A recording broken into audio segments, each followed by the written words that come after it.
So I have been following the war in Gaza for a while now, pretty much ever since it broke out. I just haven't made any content on it because, quite honestly, I know very little about the history and all the politics behind it and all that kind of stuff. But I try to stay informed about it to the best of my ability. And I was sympathetic towards the Israeli side of things because the left basically became a whole bunch of like psychopaths who are actively doing apologetics for Hamas, which is a terrorist organization, and saying stuff like death to Jews and stuff like that. I'm pretty sure that's been covered to death. And so I was kind of sympathetic towards the Israeli side of the argument. But now, since this article came out in the Jerusalem Post, this is an Israeli news source. It's not biased. And in fact, the bias might actually be towards Israel, but it won't actually help it when we go into what this article actually says. And this article is the reason why I cannot defend Israel in any way whatsoever anymore, and why I think it's pretty difficult for anybody who tries to do this. So let's just get into this and read what this has to say. Speech mode talk, but powered by link out of frame. A newly surfaced document has revealed that the Israeli Defense Forces, IDF, and intelligence systems had detailed knowledge of Hamas's plan to raid Israel and kidnap 250 people weeks before the October 7th massacre. So, if you're not following, the IDF, the Israeli Defense Force, knew that this attack was going to take place. So all this stuff about a surprise attack, well, it wasn't so much of a surprise. It wasn't much of a surprise, was it? I mean, it was a surprise to the people who got kidnapped and taken hostage and stuff, and the festival goers and everything. But was it really a surprise? Apparently not. The document, which was compiled in the Gaza division, outlined Hamas's intentions and was known to top link intelligence officials, according to a report by Can News. So it was known to top intelligence officials. So the document, titled Detailed End-to-End Raid Training, was distributed on September 19, 2023, and described in detail a series of exercises conducted by Hamas's elite units. These exercises included raiding military posts and kibbutzim, collective communities in Israel, kidnapping soldiers and civilians, and maintaining the hostages once they were in the Gaza Strip. Wow, so they knew like everything. They knew everything that was going to end up happening. How is it possible that they even let this happen? The report by Can News stated security sources told Can News that the document was known to the intelligence leadership at the very least in the Gaza division. Graphic caption. The document's revelations came in the wake of widespread criticism over the failure to anticipate and prevent the October 7th attack, which resulted in significant casualties and hostages.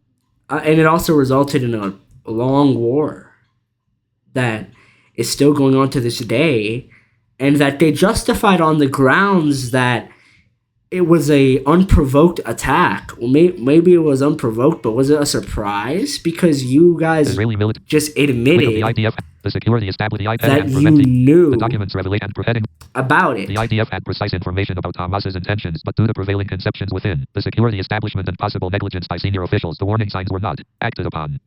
The report Why? The report further detailed that Israeli intelligence officials monitored the exercise and documented the steps Hamas planned to take after breaching Israeli territory and taking over military posts. The expected number of hostages, according to the document, was between 200 and 250 people. Israeli intelligence officials who monitored the exercise detailed in the document the next steps after breaching into Israel and taking over the posts, determining that the instruction is to hand over the captured soldiers to the company commanders. The expected number of hostages, it states, is between 200 and 250 people. Can News reported. Yeah, they know about all this stuff. They knew this. This information, combined with a new and sophisticated security barrier completed 2 years before the attack, was believed to have made such an assault improbable. However, the barrier failed during the Hamas attack, highlighting a significant intelligence and security oversight. How? This is my question. How is it possible?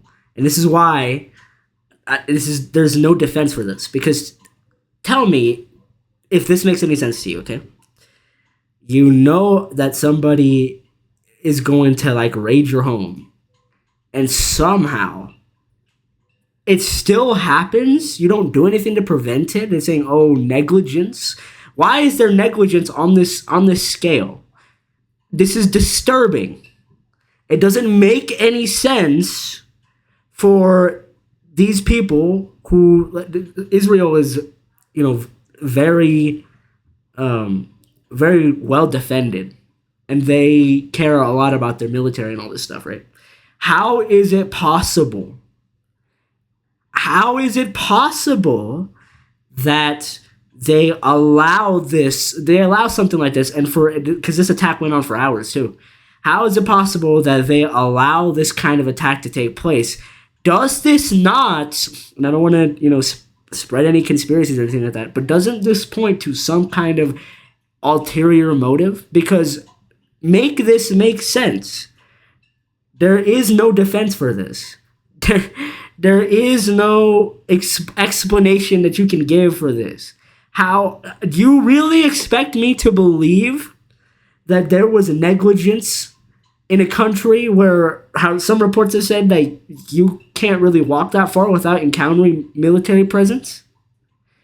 I don't buy it, and I don't think that anybody should buy it either. And I think that all of this points to some kind of ulterior motive, some kind of deeper thing. And I don't think that there's any defense for Israel that you can make anymore.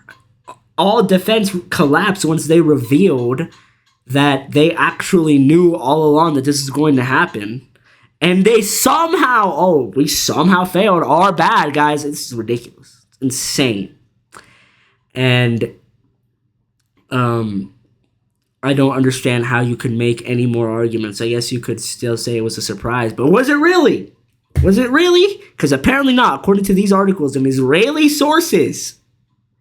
So this is the reason why I can't defend Israel, and why many people, because I haven't seen anybody talk about this very much, but I don't think that many people are going to be able to defend them anymore.